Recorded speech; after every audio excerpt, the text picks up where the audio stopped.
างบ้านเฮาปกติได้ขึ้นไปเสริมได้ออกวัดป่าบ่ครับไปเนาะก็สิมีผู้ใดขึ้นไปอาทิตย์เนาะไปคู่มือบ่หรือว่าเพื่อนๆจึงไปถ้าเป็นวันพระกับมีได้ออกจำศีลเดือนสี่เนาะ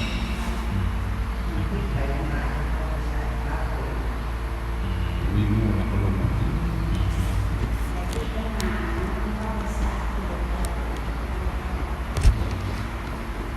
ทางบ้านโนนใหญ่นี่ได้ไปร่วมบ่มีทางบ้านโนนนี่ก็จะ2 วัดอยู่แล้วเนาะ2 วัดผู้เฒ่าก็สิไปจำศีลอยู่วัดในบ้าน แต่ว่าอีกส่วนหนึ่งก็สิไปจำอยู่วัดถ้ำศรีพรหม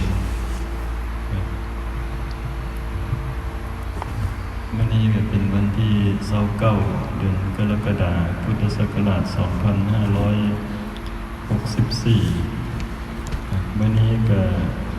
บาทกัญญาก็บ่ได้บิณฑบาตบ่ได้ฉันข้าวนำเป็นการไปเรียนปวส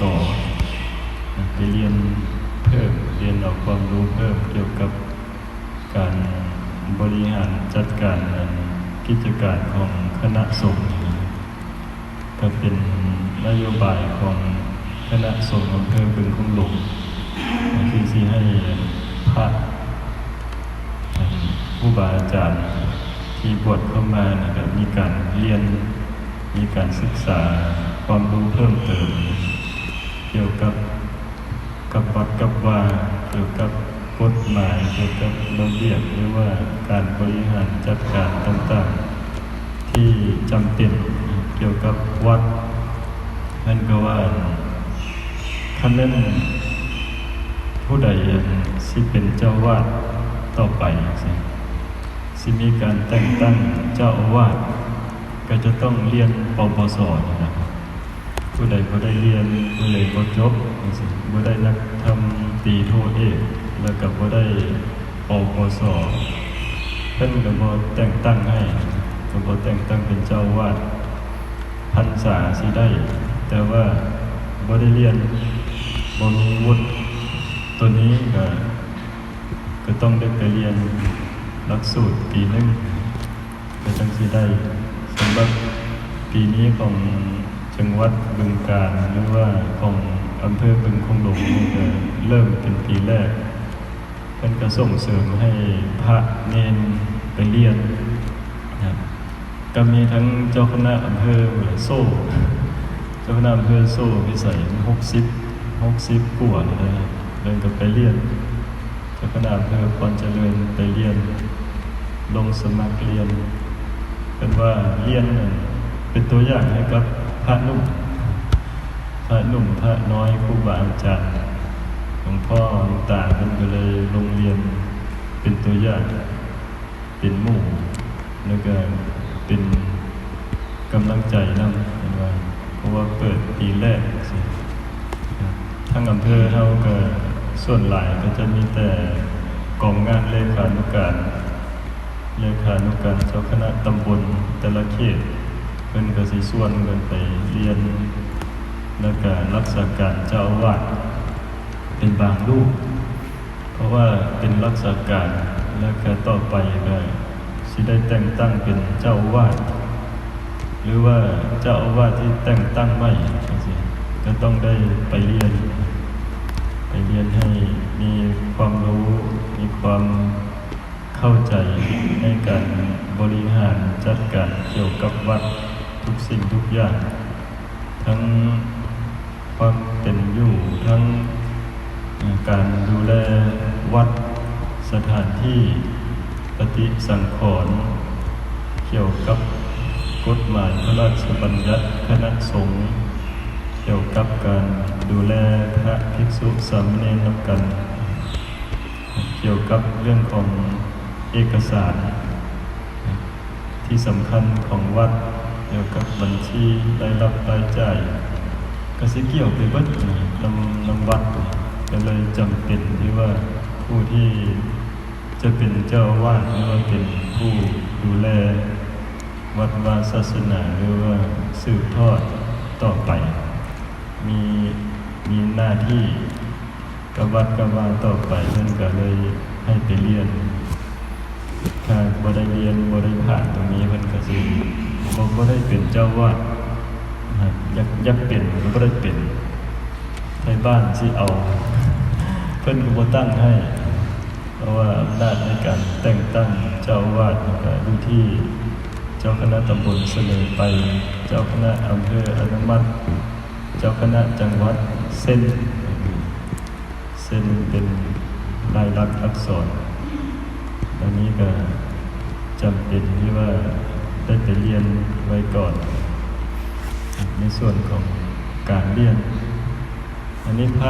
ระเฮานี่พระเนรเฮานี่บางทีบวชเข้ามาก็คิดว่าสิสบายบ่ต้องมาเรียนอย่างอีกสินะบวชแล้วสบายบ่ต้องหาความรู้บ่ต้องมาไปเรียนคือออกตนญาติโยมนะครับแต่ว่าบวชเข้ามาแล้วนี่ให้มีแต่แนวเรียนหลายให้มีแต่แนวศึกษาทั้งธรรมวินัยนะครับทั้งพระไตรปิฎกจริงๆพระไตรปิฎกก็ตั้งเท่าใดเล่มก็มีแต่เล่มหนาๆบัดนี้ก็จำเป็นด้วยว่าต้องได้มีความรู้แล้วก็มีทั้งนักธรรมตรีนักธรรมโทนักธรรมเอกเพิ่นก็สรุปเอาธรรมะเอาเนื้อหาสาระในพระไตรปิฎกที่อยู่ในตู้เต็มตู้ก็เอามาย่อเป็นหมวดเอาไว้ในหลักสูตรของนักธรรมตรีนักธรรมโทนักธรรมเอกเอาวินัยต่างๆมาอยู่ในนี้เอาพระสูตรเรื่องต่างๆมาอยู่ในนักธรรมตรีโทเอกมันก็จำเป็นที่ว่าพระเฮาต้องมีความรู้แน่มีความรู้พื้นฐานเกี่ยวกับพระพุทธศาสนาเกี่ยวกับประวัติของพระพุทธเจ้าเกี่ยวกับพระธรรมที่ใช้ที่จำเป็นแล้วก็เกี่ยวกับศาสนาพิธีเกี่ยวกับสิกขาบทต่างๆนี่ก็ได้เพิ่นก็เลยว่าในช่วงเข้าพรรษามันก็จะมีการลงทะเบียนสอบนักธรรมตรีนักธรรมโทนักธรรมเอกแต่ยังสอบบ่ผ่านสอบบ่ได้เพิ่นก็สิคุมไม่สอบนั่นแหละก็บ่แล้วบ่รวยอันนี้ก็อาตมาก็สอบไปสอบตะกี้มีแห่งไปนอนอยู่บึงกาฬเป็นสอบที่บึงกาฬสิเที่ยวไปสอบแล้วก็กลับมานอนวัดบ่ได้ตะกี้นี่ต้องไปนอนอยู่บนพระหลายๆไปนอนรวมกันแบ่งเป็นอำเภอนอนรวมกันตอนแรกมาก็อ่านหนังสือแล้วก็ไปสอบก็ครับสิได้มีโอกาสอ่านหนังสือในช่วงนี้ในส่วนของพระตะกี้ตะก่อนพระโบราณอย่างครูบาอาจารย์ลงปู่ปานหลวงพ่อฤาษีลิงดำจังซี่ครูบาอาจารย์ส่วนหลายก็จะศึกษาทั้งปริยัติและก็ปฏิบัติปริยัติก็คือทฤษฎีวิชาความรู้สิเรียนนักธรรมตรีโทเอกตะกี้เป็นท่องออกท่องอีหลีปั่นตื่นแต่เช้ามาก็มาท่องหลวงปู่หลวงตาก็เข้มงวดปุ๊บมาแต่เช้าก็มาท่องมาได้ก็ไม่แท้ตีเอาจนท่องได้ก็คือสิเฮาสมัยตะกี้เรียนหนังสือจบนักธรรมตรีแล้วก็ยังมีต่อบาลีก็มีแต่ท่องก็เลยมีคุณภาพเรื่องของความรู้ความเข้าใจบัดนี้มาปฏิบัติก็เอาจริงเอาจัง ประพฤติปฏิบัติทำสมาธิได้ฌานสมาบัติมีวิชาคาถาต่างๆเสริมเพิ่มเติมเข้ามาวัตถุมงคลของครูบาอาจารย์สมัยตะกี้ก็เลยขังก็เลยมีอานุภาพเป็นที่ยอมรับนับถือของคนทั่วไปแม้ว่าสมัยปัจจุบันนี้เวลาผ่านมาคนก็ยังศรัทธาคนก็ยังอยากได้ของครูบาอาจารย์รุ่นเก่าอันนี้ก็เฮ็ดพระไว้อยู่ก็เฮ็ดตามแบบของครูบาอาจารย์เฮ็ดตามแบบของหลวงปู่ปานเพิ่นแนะนำครูบาอาจารย์ให้เฮ็ดก็เฮ็ดตามนั้นก็คิดว่าสิเอาไว้พรรษาหนึงพุ่นล่ะแล้วเรียบร้อยก็สิได้เอามาแจกแล้วก็ให้บูชาก็เป็นในนามของวัดเฮาพระวัดเฮาเกิดที่วัดนี้ก็อยากให้ทำพิธีอย่างก็อยู่นี้เป็นชื่อเป็นเสียงเป็นเกียรติเป็นประวัติเป็นสมบัติของวัดสืบไปนี่แหละก็ได้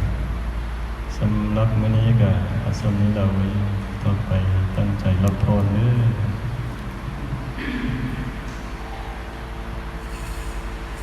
ยะถาวาริวหาปุราปะริปุเรนติสาคารังเอวะอิโตทินังเปตานังอุปกัปปติอิจิตังปฏิตังตุมหังคิปะเมวะสมิจฉตุสัพเพปุเรนตุสังกปาจันโทปนรโสยถามณิโชติรโสยถาอิติโย